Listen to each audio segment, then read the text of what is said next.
The phone buzzed, lighting up the dark kitchen counter. I wasn't snooping, just glanced. 6 words, "We are already waiting for you." No name, no emojis. Lisa saw me see it, didn't flinch, casually wiped her hands and locked her phone. "Girls' night," she said too quickly. "Club." She grabbed her purse as if routine, like the room hadn't suddenly gone cold. "I didn't ask." Lisa cocked her head, smiling like I was overreacting. Then why the interrogation face? I took a step closer.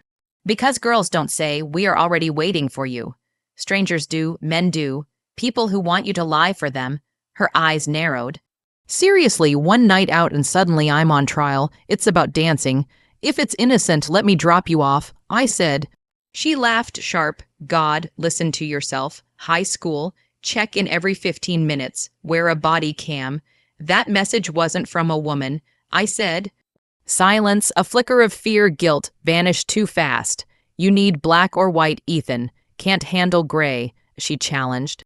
"What I can't handle is you lying without blinking. I give you everything: time, trust, loyalty. This is what I get: vague texts, midnight disappearances, smirks like I'm naive." Her voice dropped, razor-edged. "Maybe if you weren't so predictable, I wouldn't need to look elsewhere for fun." A clean slice to the gut. She opened the door, turned just enough for her words to sting. "You want trust. Stop acting like a victim and start being someone worth trusting." Door slammed. Heart pounding, I stared at the kitchen. 12 years of Friday pasta, Saturday reruns, little kisses before work gone. I didn't sleep. Her side of the bed stayed cold. Her perfume lingered faintly. By morning, I knew I had to know. Rebuilding on a lie wasn't possible. I ended up parked outside Paul's club with Jacob, my blunt best friend. "You sure she's in there?" he asked, saw the message. "She's been planting an alibi." The club's back looked grim, neon buzzing, dumpster smelling of regret, bass shaking the car. Lisa stepped out first, heels clicking, red dress not for just dancing, hair curled, girlfriends laughing. But men followed, familiar, close. One whispered. She laughed like I hadn't heard in years. My hands gripped the wheel.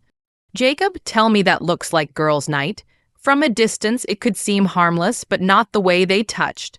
"She's not cheating," Jacob said, "but no loyal wife gets that cozy with another man here." I wanted to confront her. He warned against it. Control the timing. Heart beating, paralyzed, I watched her disappear back inside. Jacob stayed to cover me. Next morning, I beat the sun to the kitchen. Lisa crept in, trying not to wake me. I stood, spatula in hand, watching her move like any other morning.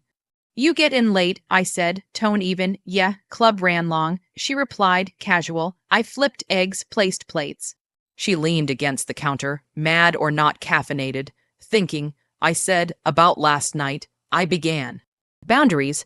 Her smile faltered. "I saw everything." I said. She froze. We were talking. She said, "I'm not interested in performances. I'm interested in facts."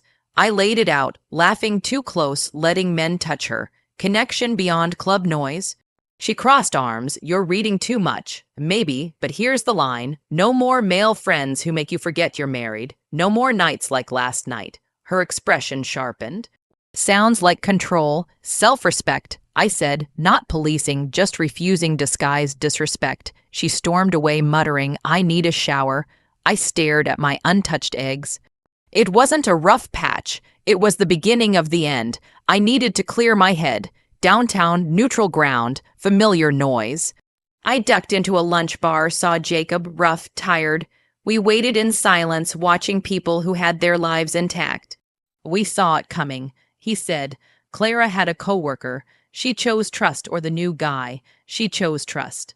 "Lisa doesn't pick." She dodges, redirects, debates. I kept thinking, what did I miss? He said, "Not one moment, 1,000 small ones." Laughs I wasn't there for, texts I didn't see, emotional exits rehearsed before she left. "Safe love is boring," he reminded me. And she's not going to stop unless something breaks. That night, I returned home with resolve, not anger or fear, but cold certainty. I wouldn't beg. Next time she reached for the edge, I'd hand her the suitcase. The apartment was chaos, closet open, clothes yanked into a half-zipped suitcase. What's going on? I asked. She crossed arms, eyes red, voice flat. I can't do this. You've made everything tense. I can't breathe. So, packing is the solution. She gave an ultimatum: accept my male friends or I go. I shook my head. I'm done compromising with a woman who thinks commitment comes with footnotes. She laughed bitterly. I pulled out my phone, dialed Amanda. Can Lisa stay with you for a bit? Lisa froze, shoulders stiffened. Your best friend's expecting you, I said. She realized she'd called my bluff. I carried the suitcase to the door. She whispered, I'm not cheating. Maybe not physically, but emotionally, spiritually, you've been gone months. She stepped out slowly. Go live your truth, I said, locking the door. The apartment was quiet for the first time in years. Lisa gone, the air smelled faintly of her perfume, now fading. I sat on the couch, letting the silence sink in. The phone buzzed, Amanda checking in. She made it. I nodded, although she couldn't see me. Good. You need space, Amanda said. Space, yes. Clarity, absolutely. Days passed. I replayed the club night over and over. The laughter, the whispers, the subtle touches. Each memory burned like a warning I had ignored. I needed proof, not paranoia. Jacob suggested the cameras outside the club. Risky, yes, but I needed closure.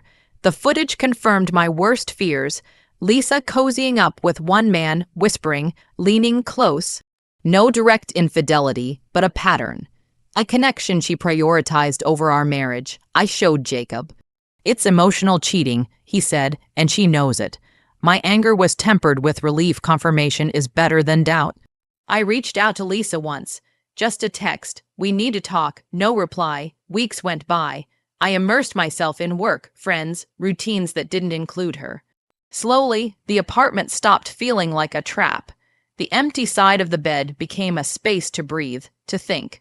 Then came the call from her. Can we meet? I hesitated. Resentment simmered.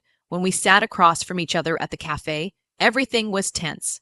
I miss what we had, she said. I can't stop thinking. I cut her off. You can't stop thinking, but you can stop lying. That's where it ended. She looked down, ashamed, nodding.